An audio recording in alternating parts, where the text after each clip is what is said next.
Jeremy Bamber was born Jeremy Paul Marsham on January 13, 1961 in Kensington, London, England, to Juliet Dorothy Wheeler and a British Army Sergeant Major, Leslie Bryan Marsham, a warden at Buckingham Palace.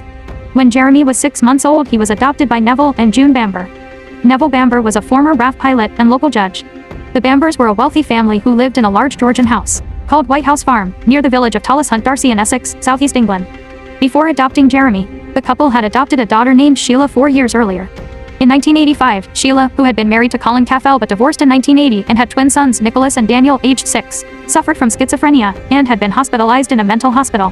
Having abandoned school, his previous career, and his criminal record while living in New Zealand, Bamber returned to England to work on his father's farm.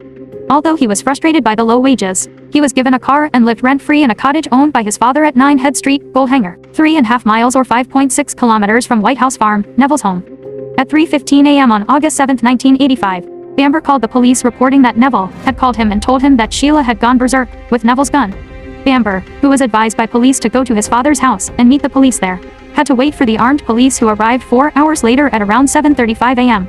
As a result, inside the house, police found Bamber's mother, June 61, and his sister Sheila, 28, dead in their parents' bedroom upstairs, with the rifle tip still stuck to Sheila's throat. Her 6-year-old twin sons, Nicholas and Daniel, were also found dead in bed in their upstairs bedroom, while Neville, their 61-year-old father, was found dead in their downstairs kitchen. They had all been shot 25 times, most at close range. Initially, authorities assumed that Sheila Caffell, who suffered from schizophrenia, had committed the crimes before killing herself. However, the investigation concluded that the silencer still attached to the rifle was too long for Caffell to have held the weapon to her throat and pulled the trigger. Furthermore, there was no evidence that Neville had called Bamber.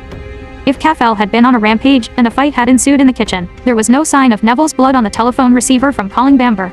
Furthermore, Caffell was physically incapable of fighting and attacking Neville. And Caffell's death from 2 gunshot wounds suggests that she could not have been the perpetrator. Although Bamber admitted that he was at his cottage, 6 kilometers from the crime scene, prosecutors claimed that Bamber took a gun from the Bamber family's gun cabinet, fired them, then put the gun on the kitchen table, not returning it to the gun cabinet, with the intention of making it appear easily accessible to the mentally ill Caffell, then returned to his cottage and called the police. Prosecutors said that Bamber killed his family to gain control of the Bamber family's large inheritance, jealous of Sheila, who was got to be given a larger share than he was. Above all, Bamber's ex-girlfriend Julie Mugford's testimony was the main reason he was arrested in September 1985, as he had told her on numerous occasions that he wanted to kill his family, and even explained in detail how he would cover up his crimes and blame his sister, Sheila, for the murders. On October 28, 1986, Jeremy Bamber, 24, was convicted and sentenced to 5 life sentences without parole. Jeremy Bamber, 64, is currently still incarcerated at HM Wakefield in Wakefield, West Yorkshire, England.